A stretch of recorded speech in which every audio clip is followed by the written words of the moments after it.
Sir, ఏపీలో Chandrababu government వచ్చిన తర్వాత రియల్ ఎస్టేట్ రేట్స్ డమ్మాలంటున్నారు, మార్కెట్ పడిపోయింది అంటున్నారు. సో రూమర్స్ చాలా వస్తున్నాయి. సో దాని గురించి మీరేమంటారు? అన్నీ బాగా రీసెర్చ్ చేసుకొని వచ్చావు.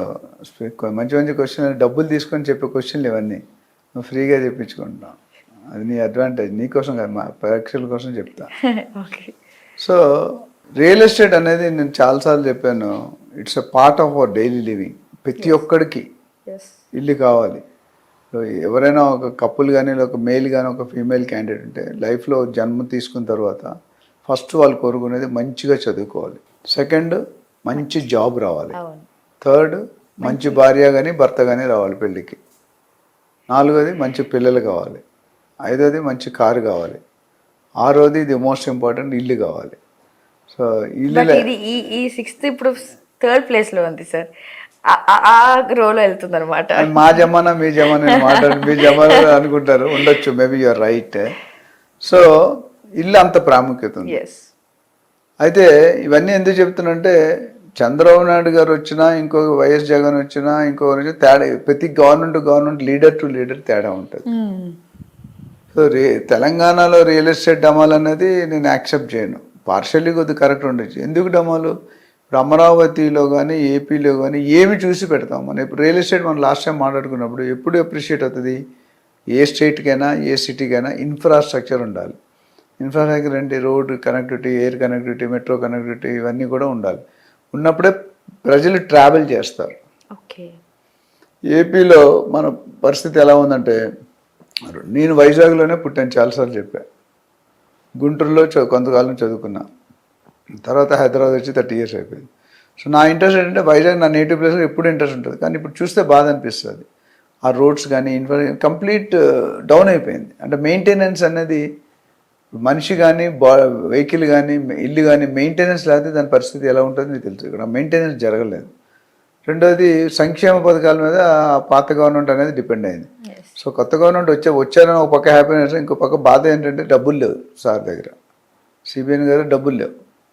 సో తెలంగాణకి డెఫినెట్గా దానివల్ల ఇంపాక్ట్ ఉంటుంది. 5% ఇటు అటు ఉండదు. ఎందుకంటే ఏపీలో మార్కెట్ బాగోలేనప్పుడు ఏపీ సెటిలర్స్ 3 places షిఫ్ట్ అయ్యారు. ఒకటి బెంగళూరుకి, ఒకటి చెన్నైకి, కొద్దిగా హైదరాబాద్కి. So overall investments in Telangana Andhra Pradesh నుండి మాత్రం రావట్లేదు, అవునా కదా?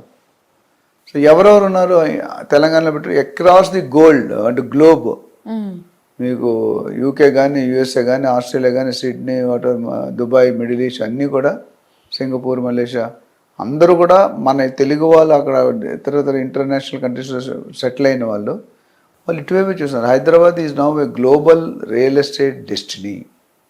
సో హైదరాబాద్ని ఆపడం ఎవరి తరవ కాదు.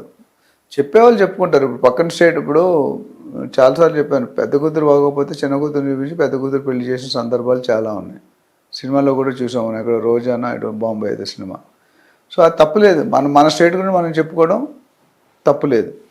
బట్ మనం పైకి రావాలి. సేల్స్ నేను చాలా మంది ట్రైనింగ్ ఇచ్చేటప్పుడు, రియల్ టాక్స్ ట్రైనింగ్ అదే చెప్తాను. నీ ప్రోడక్ట్ అమ్మడం కోసం అవతల వాడు వీక్నెస్లు చెప్పకూడదు, నీ ప్రోడక్ట్ స్ట్రెంగ్త్ చెప్పాలి. అవతల వాళ్ళు వీక్నెస్ చెప్పకూడదు. వీక్నెస్ చెప్పితే you're not a sales guy. So you should know what are your strength. నీ స్ట్రెంగ్త్ నువ్వు బతకాలి, కానీ అవతల వాడు వీక్నెస్ మీద ఎక్కువ కాలం బతకలేవు, అవునా కదా? ఇక్కడ కూడా ఏం చేస్తుంటే, అక్కడ మార్కెట్ అయిపోవాలి కాబట్టి ఇప్పుడు ఆ గవర్నమెంట్ అది బాగుంటుంది అంటే ఈ గవర్నమెంట్ ఇది బాగుంటుంది, రెండు బాగుంటాయి. నా ఓన్లీ టైం మ్యాటర్స్.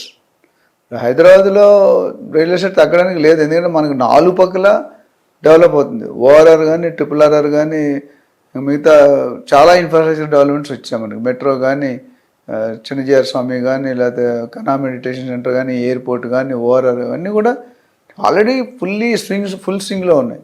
ఏపీకి అనేది కొద్దిగా టైం పడుతుంది డెవలప్ కావడానికి.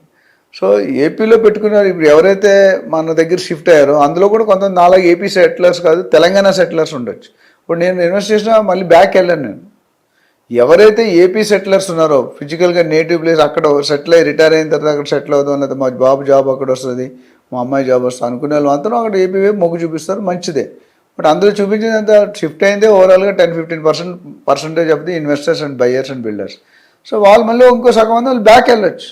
సో దానివల్ల తెలంగాణకి తగ్గిపోయేది ఏమీ లేదు, ఏపీకి పెరిగిపోయేది లేదు. ఏపీ మార్కెట్ అయిపోయే, తెలంగాణ మార్కెట్ తెలంగాణ. ఇప్పుడు ఒక 2 సూపర్ బజార్లు ఉన్నాయి అనుకోండి, ఏదో పెద్ద మనం సూపర్ మార్కెట్స్ అంటాం కదా, ఆ 2 పక్క పక్కన గత 10 సంవత్సరాలుగా నడుస్తున్నాయి. దానికి మరికొద్ది దూరంలో కొత్త సూపర్ మార్కెట్ వచ్చింది అంటే ఈ 2 మూసేస్తారా? మూయరు కదా.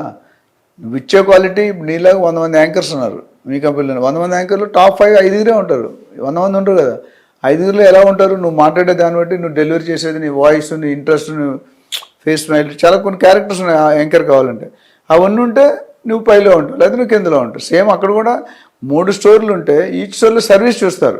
కొన్ని హోటల్స్కి వెళ్తాం, అసలు మనకు ఎందుకు వెళ్ళామా అని బాధపడతాం. కొన్ని హోటల్ మళ్ళీ మళ్ళీ రావాలంటుంది. కొన్ని ఇంటికి వెళ్ళా అంతే, ఇల్లు చూసే కామ్ పీస్ ఆఫ్ మైండ్ బాగుంటుంది.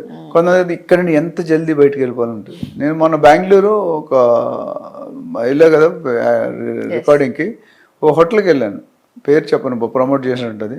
ఆ హోటల్లో ఎంట్రన్స్ గేట్ కీపర్ దగ్గర నుండి సప్లై చేసే వరకు, బిల్ ఇచ్చే వరకు అందరూ హాస్పిటాలిటీ.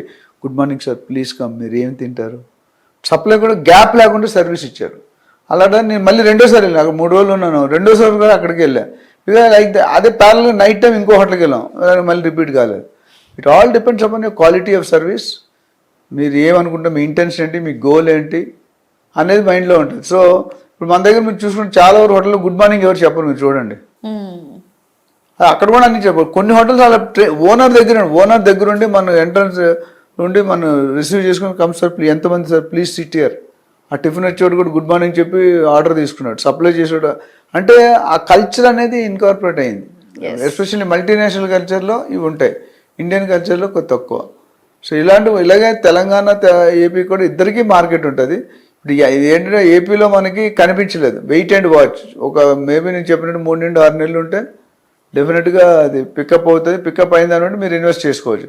ఇప్పుడైతే కొద్దిగా వెయిట్ అండ్ వాచ్ 6 నెలలో ఉంటే మంచిది. ఎందుకంటే యాజ్ ఆఫ్ నౌ చూపించుకోవడానికి ఏం లేదు, మన దగ్గర చూపించుకోవడానికి ఉంది, ప్లస్ రేట్లు రెట్టింపు అవుతూనే ఉన్నాయి. సో ఓవరాల్గా చూసుకుంటే 2 స్టేట్లు బాగుంటుంది, 2 స్టేట్లలో పెట్టుకోవచ్చు.